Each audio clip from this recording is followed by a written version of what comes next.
আজিৰ এই ভিডিঅ'টিত কাৰেণ্ট এফেয়াৰ্ছৰ আন কেইটামান ইম্পৰ্টেণ্ট কুৱেশ্যন আলোচনা কৰিম গতিকে ভিডিঅ'টো মনোযোগেৰে শেষলৈকে চাই থাকিবা ফাৰ্ষ্ট কুৱেশ্যনটো চোৱাচোন কুৱেশ্যনটি আছিল যে শেহতীয়াকৈ অসমৰ কোনটো ঐতিহাসিক স্থান ইউনেস্কো বিশ্ব ঐতিহ্য ক্ষেত্ৰ হিচাপে ঘোষণা কৰা হৈছে অপশ্যন এ আছিলে চৰাইদেউ মৈদাম অপশ্যন বিত আছিলে কামাখ্যা মন্দিৰ অপশ্যন চিত আছিলে ৰংঘৰ আমাক সুধিছিল যে কোনটো ঐতিহাসিক স্থান ইউনেস্কোৰ বিশ্ব ঐতিহ্য হিচাপে শেহতীয়াকৈ ঘোষণা কৰা হৈছে গতিকে এই কুৱেশ্যনটিৰ কাৰেক্ট এনসাৰ হ'ব অপশ্যন নম্বৰ 8 থকাটো চৰাইদেউ মৈদাম কাৰণ চৰাইদেউ মৈদামক শেহতীয়াকৈ বিশ্ব ঐতিহ্য ক্ষেত্ৰ হিচাপে ঘোষণা কৰা হৈছে Question number 2 চোৱা কুৱেশ্যনটি আছিল which day will be celebrated as the date anniversary of Padma Shri awardee Birubala on 15th on May 13 অৰ্থাৎ পদ্মশ্ৰী প্ৰাপ্ত বঁটাপ্ৰাপ্ত বিৰুবালা ৰাভাৰ মৃত্যুৰ বাৰ্ষিকী হিচাপে 13 মে'ত কি দিৱস পালন কৰা হয় অপশ্যন চোৱা অপশ্যন এ আছিলে এণ্টি স্পৰ্চেছন ডে নেক্সট অপশ্যন বিত আছিলে ওমেন এম্পাৱাৰমেণ্ট ডে অপশ্যন চিত আছিলে নটা অপশ্যন নম্বৰ ডিত আছিলে ওমেন কল্যাণ ডে গতিকে এই কুৱেশ্যনটিৰ কাৰেক্ট এনসাৰটি হ'ব অপশ্যন নম্বৰ 8 থকাটো ঠিক আছে অপশ্যন এ কাৰেক্ট হ'ব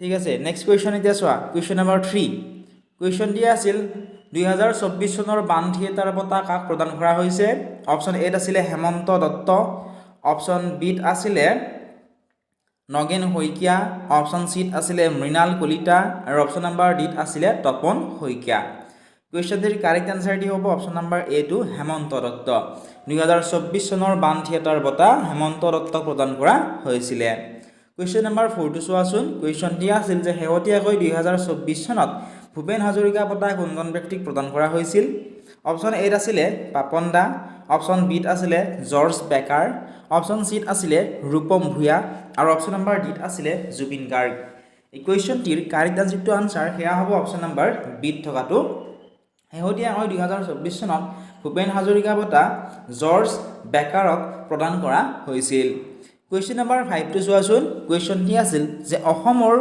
নতুন মুখ্য সচিব হিচাপে কাক নিযুক্তি দিয়া হৈছে অপশ্যন এ আছিলে ৰবি কুটা অপশ্যন বিত আছিলে পাৱন কুমাৰ বৰঠাকুৰ অপশ্যন চিত আছিলে মৃদুল দাস আৰু অপশ্যন নম্বৰ ডিত আছিলে তন্ময় প্ৰতিম বৰগোহাঁই এই কুৱেশ্যনটিৰ কাৰেক্ট যিটো আনসাৰ সেয়া হৈছে অপশ্যন নম্বৰ 8 থকাটো ৰবি কুটা অসমৰ নতুন মুখ্য সচিব হিচাপে ৰবি কুটাক নিযুক্তি দিয়া হৈছে প্ৰশ্ন নম্বৰ 6 টো চোৱা প্ৰশ্নটি আছিল যে অসম বিধানসভাৰ বৰ্তমান অধ্যক্ষ কোন অপশ্যন এ আছিলে বিশ্বজিৎ দৈমাৰী অপশ্যন বিত আছিলে হিতেন্দ্ৰনাথ গোস্বামী অপশ্যন চিত আছিলে দেৱব্ৰত শইকীয়া আৰু অপশ্যন নম্বৰ ডিত আছিলে এজনো নহয় ইয়াৰ উত্তৰটো মই তোমালোকক কৈ নিদিওঁ তোমালোকে ইয়াৰ উত্তৰটো আমাক কমেণ্ট ছেকশ্যনত জনাবা কুৱেশ্যন নম্বৰ 7 2023 চনত অসমীয়াৰ সেই জন্তুটোৰ নাম কি সেই জন্তুটোৰ নাম কি নামৰ গ্ৰন্থখনৰ বাবে কাক কাব্য সাহিত্য বঁটা প্ৰদান কৰা হৈছিল অপশ্যন আছিলে এ নীলিম কুমাৰ বি কিৰণ শংকৰ চি বুদ্ধি থাপা কুৱেশ্যনটিৰ কাৰেক্ট যিটো আনসাৰ সেয়া হৈছে অপশ্যন নম্বৰ 8 থকাটো নীলম কুমাৰ সেই জন্তুটোৰ নাম কি নামৰ গ্ৰন্থখনৰ বাবে কাব্য সাহিত্য বঁটা নীলম কুমাৰক প্ৰদান কৰা হৈছিলে কুৱেশ্যন নম্বৰ 8 শেহতীয়াকৈ অনুৰ চলচ্চিত্ৰৰ বাবে শ্ৰেষ্ঠ কাহিনী শিতানত ফিল্মফেয়াৰ অসম বঁটা 2024 কাক প্ৰদান কৰা হৈছিল অপশ্যন এ আছিলে মঞ্জুল বৰুৱা অপশ্যন বিত আছিলে ৰীমা দাস অপশ্যন চিত আছিলে অনুৰাধা শৰ্মা পূজাৰী আৰু অপশ্যন নম্বৰ ডিত আছিলে প্ৰদীপ বৰা কুৱেশ্যনটিৰ কাৰেক্ট যিটো আনসাৰ সেয়া হৈছে অপশ্যন নম্বৰ চিত থকাটো অনুৰাধা শৰ্মা পূজাৰী শেহতীয়াকৈ অনুৰ চলচ্চিত্ৰৰ বাবে শ্ৰেষ্ঠ কাহিনী শিতানত ফিল্মফেয়াৰ অসম বঁটা প্ৰদান কৰা হৈছিল অনুৰাধা শৰ্মা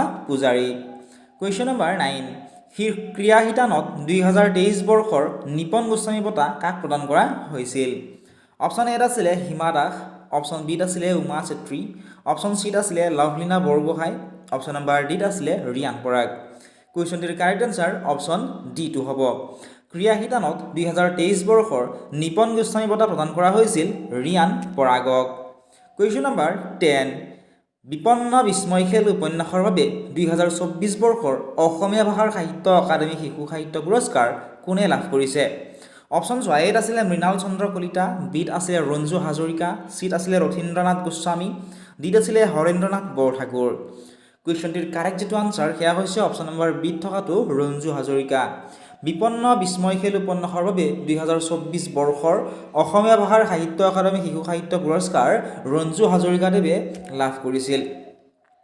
কুৱেশ্যন নম্বৰ 11 অসমত ছোৱালী শিক্ষাৰ প্ৰচাৰ আৰু বাল্য বিবাহ সমাপ্ত কৰাৰ উদ্দেশ্যে চৰকাৰে কোনটো আঁচনি আৰম্ভ কৰিছে? অপশ্যন এ আছিলে মুখ্যমন্ত্ৰী নিযুত মইনা আঁচনি, অপশ্যন বিত আছিলে সুকন্যা সমৃদ্ধি আঁচনি, অপশ্যন চিত আছিলে আৰোহণ আঁচনি আৰু অপশ্যন নম্বৰ ডিত আছিলে স্বনিৰ্ভৰ নাৰী আঁচনি। এই কুৱেশ্যনটি বহুত বেছি ইম্পৰ্টেণ্ট হয় এইবাৰৰ পৰীক্ষাৰ কাৰণে, প্ৰায়ে চান্স আছে এই কুৱেশ্যনটি পৰীক্ষাত অহাৰ। তোমালোকে মনত ৰাখিবা যে অসমত ছোৱালী শিক্ষাৰ প্ৰচাৰ আৰু বাল্য বিবাহ সমাপ্ত কৰাৰ উদ্দেশ্যে চৰকাৰে নিযুত মইনা আঁচনি আৰম্ভ কৰিছে। গতিকে অপশ্যন নম্বৰ এইটো হ'ব এই প্ৰশ্নটোৰ শুদ্ধ উত্তৰ। প্ৰশ্ন নম্বৰ 12 প্ৰশ্নটি আছিল যে শেহতীয়াকৈ 2023 বৰ্ষৰ প্ৰতিমা বৰুৱা পাণ্ডে স্মাৰক বঁটা কাক প্ৰদান কৰা হৈছে? অপশ্যন আছিলে মনীষা হাজৰিকা, ৰহেন্দ্ৰনাথ ব্ৰহ্ম আৰু প্ৰমথ শেখ বৰুৱা। 2023 বৰ্ষৰ প্ৰতিমা বৰুৱা পাণ্ডে স্মাৰক বঁটা কাক প্ৰদান কৰা হৈছে সুধিছে। কাৰেক্ট এনচাৰটি হৈছে অপশ্যন নম্বৰ চিত থকাটো ৰহেন্দ্ৰনাথ ব্ৰহ্মক প্ৰতিমা বৰুৱা পাণ্ডে স্মাৰক বঁটা প্ৰদান কৰা হৈছে। কুৱেশ্যন নম্বৰ 13 চোৱা। কুৱেশ্যনটি আছিল যে নিম্নলিখিত কোনে অসমৰ সাহসী লাচিত বৰফুকন নামৰ কিতাপখন লিখিছিল? অপশ্যন চোৱা। এত আছিলে অনুপ কুমাৰ চেতিয়া, বিত আছিলে অৰূপ কুমাৰ দত্ত, চিত আছিলে অপশ্যনকেইটাৰ এটাও নহয় আৰু অপশ্যনৰ ডিত আছিলে দীনেশ চন্দ্ৰ গোস্বামী। কুৱেশ্যনটিৰ কাৰেক্ট এনচাৰটি হৈছে অসমৰ সাহসী লাচিত বৰফুকন নামৰ যিখন কিতাপ আছিল এই কিতাপখন লিখিছিল অৰূপ কুমাৰ দত্তই। গতিকে option number B correct answer হ'ব। কুৱেশ্যন নম্বৰ 14 চোৱা। অসমৰ পৰা প্ৰধানমন্ত্ৰী ৰাষ্ট্ৰীয় শিশু পুৰস্কাৰ 2024 কাক প্ৰদান কৰা হৈছে? অপশ্যন এত আছিলে স্বয়ং মজুমদাৰ, অপশ্যন বিত আছিলে লিজা হাজৰিকা, অপশ্যন চিত আছিলে ধৃতিমান চক্ৰৱৰ্তী আৰু অপশ্যন নম্বৰ ডিত আছিলে তনুজা শৰ্মা। কুৱেশ্যনটিৰ কাৰেক্ট এনচাৰ অপশ্যন নম্বৰ এত থকাটো হ'ব স্বয়ং মজুমদাৰ। অসমৰ পৰা প্ৰধানমন্ত্ৰী ৰাষ্ট্ৰীয় শিশু পুৰস্কাৰ 2024 প্ৰদান কৰা হৈছিল স্বয়ং মজুমদাৰক। প্ৰশ্ন নম্বৰ 15 চাওঁ আহা। প্ৰশ্নটি আছিল এনেধৰণৰ ৰঞ্জিত ট্ৰফী খেলখন 18 বছৰৰ পিছত অসমৰ কোনখন জিলাত অনুষ্ঠিত কৰা হৈছিল? অপশ্যন চোৱা। এত আছিলে তেজপুৰ, বিত আছিলে ডিব্ৰুগড়, চিত আছিলে যোৰহাট আৰু অপশ্যন নম্বৰ ডিত আছিল গুৱাহাটী। কুৱেশ্যনটো আমাক সুধিছে যে ৰঞ্জিত ট্ৰফী খেলখন 18 বছৰৰ পিছত অসমৰ কোনখন জিলাত অনুষ্ঠিত কৰা হৈছিলে? কুৱেশ্যনটিৰ কাৰেক্ট এনচাৰ হৈছে ডিব্ৰুগড়ত। 18 বছৰৰ পিছত অসমৰ ডিব্ৰুগড় জিলাত ৰঞ্জিত ট্ৰফী খেলখন অনুষ্ঠিত কৰা হৈছিল। প্ৰশ্ন নম্বৰ 16 বুহুমা বেনী বৌ শীৰ্ষক কবিতা সংকলনৰ বাবে 2024 বৰ্ষৰ বড়ো ভাষাৰ শিশু সাহিত্য অকাডেমী বঁটা কোনে লাভ কৰিছে? অপশ্যন চোৱা। এত আছিলে প্ৰতিমা নন্দী নাৰ্জাৰী, অপশ্যন বিত আছিলে অজিত বড়ো, অপশ্যন চিত আছিলে ৰত্নেশ্বৰ নাৰ্জাৰী আৰু অপশ্যন নম্বৰ ডিত আছিলে ভাৰ্জিন জেকোভা মুছাহাৰী। গতিকে বহুত বেছি ইম্পৰ্টেণ্ট কুৱেশ্যন হয় এইটো। কুৱেশ্যনটো চোৱাচোন কি সুধিছিল আৰু এই কুৱেশ্যনটিৰ কাৰেক্ট এনচাৰটি হ'ব অপশ্যন নম্বৰ ডি বুহুমা বেনী বৌ শীৰ্ষক কবিতা সংকলনৰ বাবে 2024 বৰ্ষৰ বড়ো ভাষাৰ শিশু সাহিত্য একাডেমী বঁটা ভাৰ্জিন জেকোভা মুছাহাৰীয়ে লাভ কৰিছে। গতিকে অপশ্যন ডি কাৰেক্ট এনচাৰ হ'ব। প্ৰশ্ন নম্বৰ 17 চোৱাচোন। প্ৰশ্নটি আছিল যে শেহতীয়াকৈ ফিল্মফেয়াৰ বঁটা 2024ত অসমৰ কোনখন চলচ্চিত্ৰই শ্ৰেষ্ঠ চলচ্চিত্ৰ বঁটা লাভ কৰিছে? অপশ্যন এত আছিলে অনুৰ, অপশ্যন বিত আছিলে অনুৰ, অপশ্যন চিত আছিলে ৰঙা টপ্পু, অপশ্যন ডিত আছিলে এ আৰু বি দুয়োখন, অপশ্যন নম্বৰ এত আছিলে তৰাজ হাজবেণ্ড। কুৱেশ্যনটিৰ কাৰেক্ট এনচাৰটি হ'ব অপশ্যন নম্বৰ ডিত থকাটো এ আৰু বি দুয়োখন, অৰ্থাৎ তৰাজ হাজবেণ্ড আৰু অনুৰ এই দুয়োখনে 2024 চনত শ্ৰেষ্ঠ চলচ্চিত্ৰ বঁটা লাভ কৰিছিল। নেক্সট কুৱেশ্যন চোৱা। Question number 18। কুৱেশ্যনটি আছিল যে 2023 বৰ্ষৰ প্ৰণৱ বৰুৱা শিল্পী বঁটা কাক প্ৰদান কৰা হৈছে? অপশ্যন এত আছিলে কিৰণ শংকৰ, অপশ্যন বিত আছিলে বুদ্ধি থাপা, চিত আছিলে চম্পক বৰবৰা। কুৱেশ্যন কি সুধিছে চোৱাচোন যে 2023 বৰ্ষৰ প্ৰণৱ বৰুৱা শিল্পী বঁটা কাক প্ৰদান কৰা হৈছে? এই কুৱেশ্যনটিৰ কাৰেক্ট এনচাৰ হৈছে চম্পক বৰবৰাক। কুৱেশ্যন নম্বৰ 19 চোৱা। কুৱেশ্যনটি আছিল যে শেহতীয়াকৈ কেন্দ্ৰীয় চৰকাৰে অসমৰ কোনখন জিলাত ভাৰতীয় ব্যৱস্থাপনা প্ৰতিষ্ঠান স্থাপনৰ অনুমোদন জনাইছে?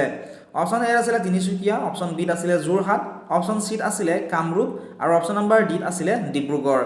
কুৱেশ্যনটিৰ কাৰেক্ট যিটো আনচাৰ সেয়া হ'ব অপশ্যন নম্বৰ চিত থকাটো কামৰূপ। শেহতীয়াকৈ কেন্দ্ৰীয় চৰকাৰে অসমৰ কামৰূপ জিলাত ভাৰতীয় ব্যৱস্থাপনা প্ৰতিষ্ঠান স্থাপনৰ অনুমোদন জনাইছে। নেক্সট কুৱেশ্যনটি চোৱাচোন। Question number 20।